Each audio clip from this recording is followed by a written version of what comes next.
Pass in 27 years. That's how long Nike waited to put a woman basketball player at the center of a Super Bowl commercial. Then they stopped waiting. Out of every athlete on the planet, every champion, every icon, every safe bet, they chose one name, Caitlin Clark.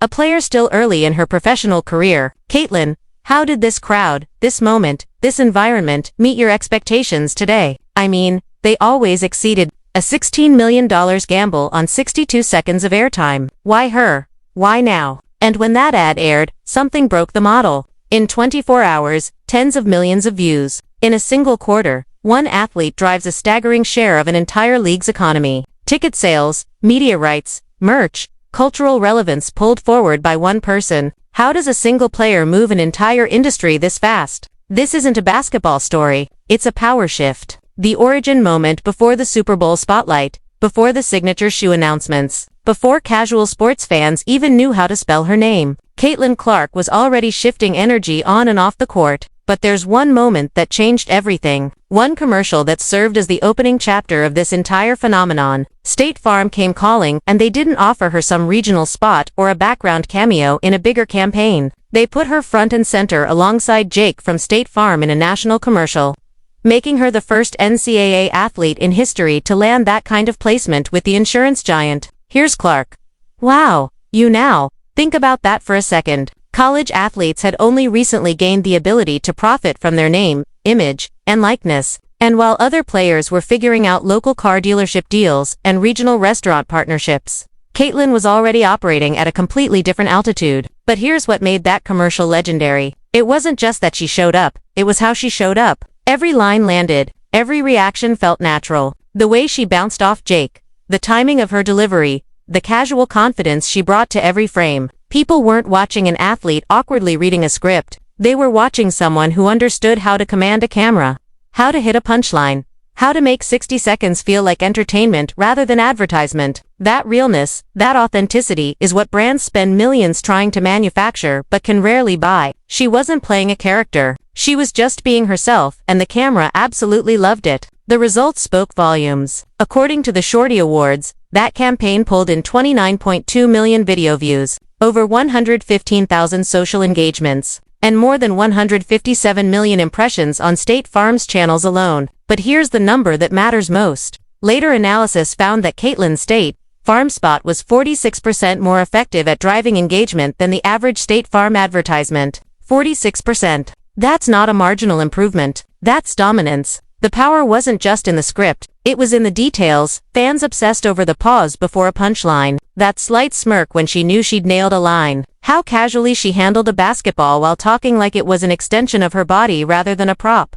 On the past couple weeks and even the past couple months, I feel like I'm so focused on helping this team win and be so great. She didn't feel like a paid spokesperson. She felt like your favorite hooper who just happened to be in a commercial. And suddenly, people who had never watched a women's basketball game in their lives knew exactly who Caitlin Clark was. That one commercial opened doors that most athletes spend entire careers trying to unlock, and she walked through them without blinking. The Super Bowl moment. Nike had gone 27 years without featuring women's basketball at the center of a Super Bowl commercial. 27 years of sitting on the sidelines while other sports, other athletes, other stories took the biggest advertising stage on earth. Then they came back with what can only be described as a statement, not a whisper, not a test, a declaration, and they put Caitlin Clark front and center. Decades the best get-ahead passer and her three-point shot. The commercial was called, "You Can't Win, So Win," and it ran for 62 seconds during Super Bowl 59. But this wasn't just Caitlin alone. Nike assembled what felt like an all-star showcase of athletic excellence. A.A. Wilson, Sabrina, Jonas Q, Shai Gilgeous-Alexander, Sha'Carri Richardson, Jordan Chiles, elite athletes from multiple sports, all sharing the screen, all carrying the same message. The concept was simple but powerful. You'll be told you can't do it, so do it anyway. You can't win, so win. It hit like a challenge and a rallying cry at the same time. Narrated with gravitas and set to Led Zeppelin, the ad felt like a highlight reel for every underdog who ever refused to fold, for every athlete who was told to quiet down and decided to get louder instead. But here's where the numbers get staggering. Within 24 hours of that commercial airing, it had racked up more than 66 million views. 66 million in a single day. Industry analysts estimated the earned media value at $4.2 to $2 million, which is extraordinary for any debut moment on that stage. But the qualitative data was even more impressive. You Can Too performed every other Super Bowl 59 advertisement, pulling in 75% positive sentiment and ranking in the top 1% for social power. The top 1% of every commercial that aired during the most watched television event of the year. That's not just a good advertisement. That's cultural penetration at the highest level. Nike reportedly paid around $16 million for that Super Bowl slot, and they trusted Caitlyn to help make it resonate, and she delivered absolutely and unquestionably. But here's what made this moment transcend typical sports marketing. With one commercial, Caitlyn bridged two worlds that rarely intersect this cleanly. On one side, massive corporate sports branding. You get on a streak. But obviously, Northwestern makes it hard on us every time we play them. So, I give them a lot of credit. Veronica Burton's a heck of a player with its polished production values and strategic messaging. On the other, the grassroots hoop culture that has been pushing women's basketball forward for years, often without the spotlight or resources it deserved. She connected those worlds in 62 seconds. And in doing so, she didn't just elevate her own brand. She elevated the entire conversation around women's basketball and American sports culture, building the ecosystem. What separates Caitlin Clark from the typical athlete endorsement playbook isn't just the size of her deals. It's how everything connects. She's not just doing sponsorships. She's building a universe where every partnership feels intentional, where every product feels authentic, where fans aren't just buying merchandise. They're buying into a lifestyle, a story, a journey they feel personally invested in. They didn't just slap her face on a bottle and call it a day. They built an entire campaign wrapped around her routine. Hydration, recovery, performance. This crowd, this moment, this environment, meet your expectations today. I mean, they always succeeded. The whole package tied directly to Caitlyn's work ethic and game style. Suddenly, every sip, every bottle, every pre-workout shot felt like it was Caitlyn approved, and fans treated it like a badge of support. Like wearing a team jersey, but more personal. The limited edition Gatorade bottle became a collectible almost overnight. Stores sold out in days, scrambling to restock as fans hunted them down like rare merchandise drops. A good amount of them were either my age or, we even had rookies in the room, too. So, social media went crazy with unboxing videos and routine breakdowns and people showing off their finds. The You Can campaign, with Caitlyn as the face, saw its limited edition bottle and towels sell out in approximately 24 hours. This wasn't just a simple endorsement deal. This was ecosystem marketing at its finest. Caitlyn wasn't just holding a product. She was the lifestyle around it. Kids, aspiring hoopers and casual fans started mirroring her routines like they were following a blueprint to athletic success. And that's exactly what brands pray for, but rarely achieve. That level of influence, that kind of behavioral adoption, that's worth more than any advertising budget can buy. Then Wilson entered the picture and they took things even further. Caitlyn launched the first ever female signature basketball collection with Wilson. But she wasn't just posing for photos and collecting a check. She was co-creating. She had meaningful input on colors, design, feel, and details. The final product actually reflected her vibe on the court, her personality, her preferences. Applause to put this in proper context. When LeBron James dropped his first signature shoe in 2003, it marked a turning point for Nike in the NBA. It signaled that a young player could be trusted to carry an entire product line, that their personal brand had enough weight to move merchandise at scale. Caitlyn just achieved the women's basketball equivalent of that moment, but here's what makes it even more remarkable. She pulled it off before even fully settling into her WNBA career. She accomplished in her first professional seasons what most athletes spend a decade building toward. The Wilson collection wasn't just about selling basketballs. It was about establishing Caitlyn as a co-creator, and I know that, and I think I needed that moment. Here I'm in the Big Ten tournament as someone whose vision and input matter to major companies as a partner rather than just a face. That distinction matters enormously for long-term brand building. Athletes who are seen as collaborators rather than spokespeople command more respect, more loyalty, and ultimately more money over the course of their careers. The logo and the shoe. Just when everyone thought the momentum couldn't possibly climb any higher, Nike made another announcement that sent shockwaves through the sneaker world and the sports marketing industry simultaneously. They revealed Caitlyn's personal logo to interlocking C's. Simple, clean, elegant. Some people looked at it and said it seemed basic at first glance. But that reaction actually proves why it works so brilliantly. The greatest athlete logos in history share one common trait. They're instantly recognizable and infinitely adaptable. Jordan's Jumpman, Federer's RF, Brady's TB12. The best logos don't need to be complicated. They need to be memorable. And two interlocking C's can be slapped on absolutely anything. Hoodies, t-shirts, shoes, bags, hats, phone cases, water bottles. Whatever product category you can imagine, that logo works. It scales up. It scales down. It looks official and elite in any context. That's not basic design. Make sure that you can really hit. That's strategic brilliance. But the logo is just the beginning. Caitlin's first full signature shoe is scheduled to drop in October of 2026. Only about 3 years into her professional career. 3 years. Most athletes wait a decade or more for that honor, if they ever get it at all. Sneaker industry expert Nick DePaula has estimated that launch alone could generate between $100 million and $150 million in sales. Let that number sink in for a moment. $100 to $150 million. Those are figures you typically hear associated with long-established superstars who have spent 15 or 20 years building their brand equity. Those after literally 20 years of trying to get them. Caitlin is projecting those numbers while she's essentially still introducing herself to casual sports fans. Nike doesn't just see her as an athlete with endorsement potential. They see her as a long-term marketing engine with genuine cultural pull. Someone who can move products. Yes, but more importantly, someone who can move conversations, shift perceptions, and bring new audiences into spaces they might never have explored otherwise. The signature shoe represents the ultimate validation in modern athlete branding. It means a company is willing to bet enormous resources on your staying power, on your ability to remain relevant and marketable for years or even decades to come. Nike is making that bet on Caitlin before she's even hit her athletic prime. That level of corporate confidence tells you everything you need to know about how the industry views her potential. The right level of inventory.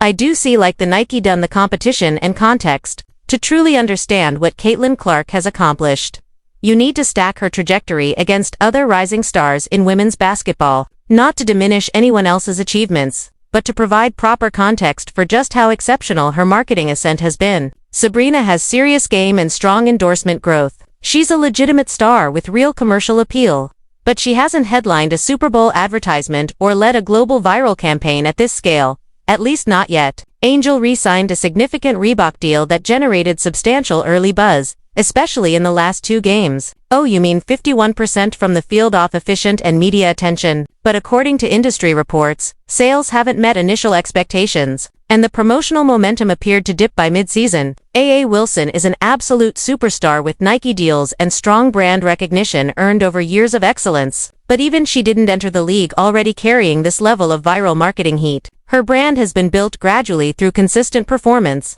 which is admirable, but follows a different trajectory. Jewel Lloyd has been a proven force with consistent sponsors throughout her career. She's respected in marketing circles, but her campaigns haven't broken into mainstream cultural conversation the way Caitlin's have. Cameron Brink came in as a rookie phenom with impressive name, image and likeness momentum from her college years, but she hasn't yet achieved that combination of national advertisement placement, plus signature product launch that transforms casual viewers into actual paying customers. Now, look at Caitlin's numbers again. You don't need us like a good neighbor. 66 million views in a single day from her Nike Super Bowl spot. Millions in earned media value. Real product sell-through on everything from Gatorade drops to Wilson collections. She's not just generating clicks and social media engagement. She's moving actual inventory, converting attention into revenue, and pulling new eyes into women's basketball like a magnetic force. The distinction is critical. Lots of athletes can generate buzz. Lots of athletes can get attention on social media, but converting that attention into sustained commercial success, into products that actually sell out, into campaigns that actually move the needle for massive corporations, that requires something different. It requires authenticity that resonates. It requires timing that aligns. It requires the kind of presence that makes people want to buy into your story, not just follow your highlights. Caitlin has been building a professional-level brand before even fully settling into the WNBA, leaving most of her peers chasing her shadow in terms of marketing impact, fan engagement, and social reach. Outside Northwestern's Welsh Ryan Arena, it felt more like a home game for the numbers that matter. Let's talk about the data that makes executives sit up and pay attention. Because what Caitlyn represents extends far beyond her individual sponsorship deals. Analysts estimate that Caitlyn drives approximately 1.5% of all WNBA economic activity. Let that percentage wash over you for a moment. One player is responsible for over a quarter of an entire league's economic engine: tickets, merchandise, television ratings, sponsorship valuations, all of it significantly influenced by a single athlete. That's not normal. That's not even exceptional by typical standards. That's a level of individual economic impact that fundamentally changes how leagues think about star power and how brands think about partnership opportunities. Forbes has listed her among the most powerful women in sports, noting that she earned approximately $8.1 million as a rookie with multiple major endorsements already secured, $8 million as a first-year professional with deals that are structured to grow substantially as her career progresses. But the social media trajectory might be the most telling indicator of her cultural penetration. Between March and April of 2024, her Instagram follower count exploded by roughly 775,000 new followers. Her TikTok following jumped by 57% during the same period. That kind of growth spike proves that fans aren't just casually observing, they're actively locking in, sharing her content, engaging with her posts, and writing with her every move, like invested participants in her journey rather than passive spectators. The combination of traditional media value and social media engagement creates a flywheel effect that's extremely difficult for competitors to match. Each successful campaign generates attention, which drives social engagement, which attracts more brand opportunities, which create more campaigns. The cycle accelerates itself, and Caitlyn is positioned at the center of that acceleration in a way that gives her significant first-mover advantage in the modern era of women's basketball marketing. The bigger picture. What Caitlyn Clark is building extends beyond personal brand accumulation. She's establishing a new template for how athletes can approach marketing in the modern era, particularly female athletes who have historically faced different challenges and opportunities than their male counterparts. The traditional path for athlete branding followed a predictable pattern: prove yourself over years of competition, win championships, accumulate accolades, then eventually major brands would come calling with significant deals. It was a slow, methodical process that rewarded longevity and sustained excellence. Caitlyn has compressed that timeline dramatically while simultaneously expanding the scope of what's possible. She's demonstrating that with the right combination of talent, personality, and platform, an athlete can build commercial infrastructure parallel to their athletic development rather than sequentially after it. This isn't just about her individual success. It's about what her success signals to the next generation of women athletes and to the brands trying to reach them. If Caitlyn can generate this level of commercial interest and actual sales conversion before reaching her athletic prime, what does that suggest about the untapped potential in women's sports marketing overall? The answer is making a lot of corporate executives reconsider their allocation strategies. Nike spending $16 million on a Super Bowl slot for a women's basketball commercial isn't just about Caitlyn. It's about Nike recognizing that the audience for women's sports is larger, more engaged, and more commercially valuable than traditional metrics suggested. Caitlyn is proof of concept. She's the case study that will be referenced in marketing presentations and boardroom discussions for years to come. And she's still just getting started. Most athletes master the game. A few learn how to sell it. Caitlyn Clark does something rarer. She understands the system around it, and she's bending it in real time. She's not waiting for permission, not following a script written decades ago.